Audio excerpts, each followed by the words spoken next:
Hi everyone, my name is Conor Corey. I've been an ambassador for a few years, and by far this is the most difficult teaching year I've had this is my 17th year. I thought maybe it might be helpful if people could just maybe throw up videos as tips, just to explain maybe how they're using Khan Academy and how it could be effective virtually, especially or in a hybrid. I know for myself, I'm right here outside of Philadelphia, and we were full virtual for the first 2 months of school. And then right around the beginning of November, there was an uproar that all the kids need to get back to school. And that lasted for about 2 weeks as we attempted a hybrid, and COVID spread throughout the community again. And now we are back full virtual, except students with IEPs are in the building. So I have a number of students with IEPs. I teach a regular ed classroom, but I have, I think, about 12 students with IEPs throughout my number of classes teaching middle school math, which means that I'll have one student in front of me in class and 27 at home, or maybe 2 students in class and 26 at home. So then I have to teach like this virtually with kids in front of me, which couldn't be more annoying. But I found a way that's been very helpful just for me, and I thought I'd share it, and maybe if other people have ways that they've been using it, we can just share those tips with each other, and hopefully when we kick off this new year, maybe over the break, get a little bit of relief and start to plan new ways to try things, because I don't know, sometimes I just feel burnt out. So I just figured I'd share, see what happens. Hi everyone. So sorry for the mess, but we are back here. We're going to give this hybrid a try again. I filmed part of the video before break. I meant to send it up, but I didn't end up finishing it. So I wanted to show you kind of what I do on bringing up the full question list, which has been a huge help for me, to have access to every question that the students may encounter, whether they're at here or at home. Because if they're here, usually I would just kind of go over to their desk and work with them, but I have a little taped in area that I'm not allowed out of, so I can't really go over and pick up the student's marker or anything like that. But what I have been doing that's been very helpful is I pull up the assignments as if I was just going to an assignment. I would assign the students maybe 3 assignments that we're working on over the next 2 days. Right now we're in variables and expressions, so I would just kind of click expressions with one variable, then it comes up and it has the full question list. Now, this is what I used to use this for, is to check out the questions, to see if I liked them, to see if it was an assignment I wanted to give. Well, now I use it as my explanation. So when students are at home, they're all getting different questions, and they're able to ask me, Ms. Gray, I don't understand this one problem. Could you help me with this? And rather than share their screen with me, which, as many of you know, that takes like 20 minutes for a kid to click the right buttons, and then I'm waiting. Having all the questions where they just tell me, hey, my question is 2D plus 3 when D equals 8, I can actually just start from there and pull it and say, here's your question.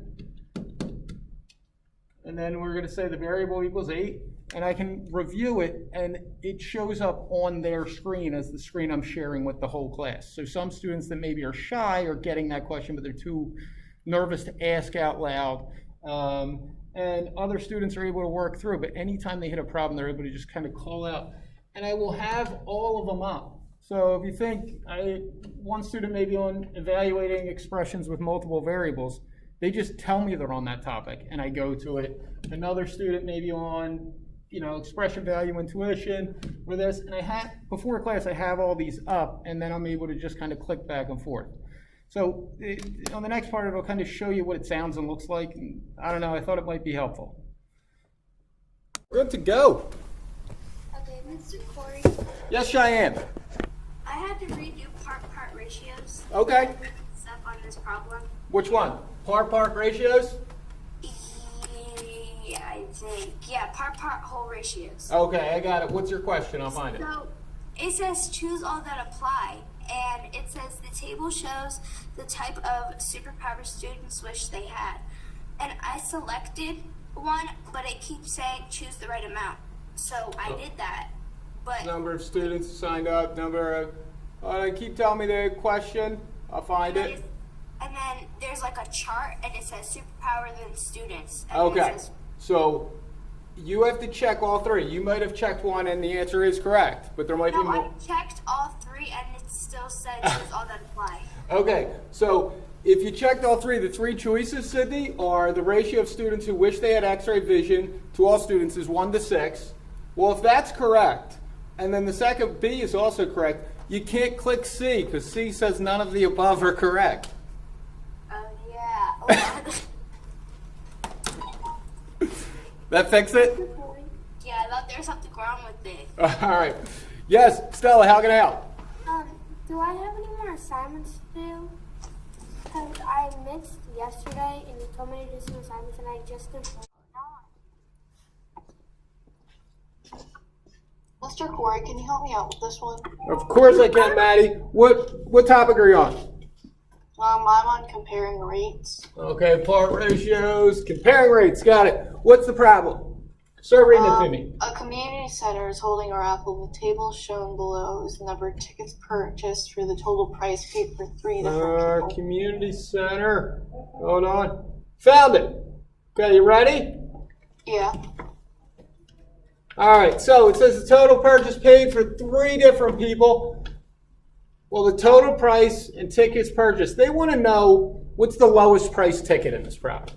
So we have to find out how much each one sold for. So right here in part A, if they spent a total of $191 for 3 tickets. So how much did they pay per ticket if we're going to divide that? Am I supposed to divide it now, or am I supposed Yes, to? we got to do all of them. We got to check all 3 and find out the cheapest. What's 191 divided by 3?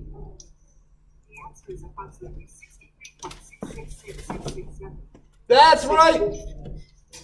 63.66, and that's just a repeating decimal. Now we go to the next one. Well, they paid $309 for 5 tickets. Okay, Google. What's 309 divided by 5?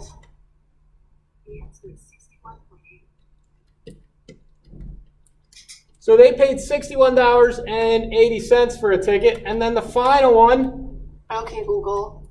What's 435 divided by 8? So it would be C? Yeah, because C would be your lowest price ticket, even though they paid the most amount of money, but they also got the most amount of tickets, so the unit rate is actually the cheapest. C's your answer. Thank you. No problem. Haley, how you doing?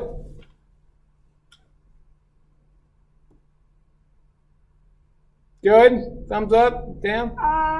Yeah, I guess in between. Good. If you need help, let me know. I'll walk you through it. Okay, thank you.